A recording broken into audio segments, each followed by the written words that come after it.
জন্মঅন্ধ প্রতিবন্ধী শিশুপুত্রকে হত্যার অপরাধে ধৃত বাবাকে আদালতে পেশ শনিবার।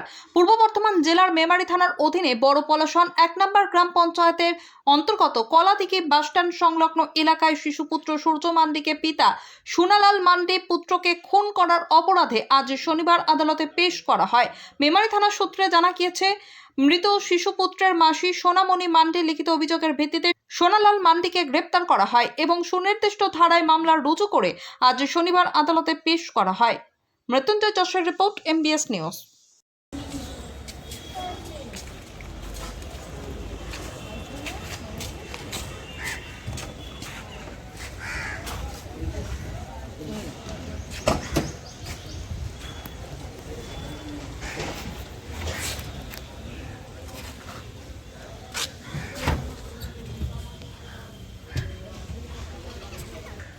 গাড়ি ছেড়ে দিচ্ছি।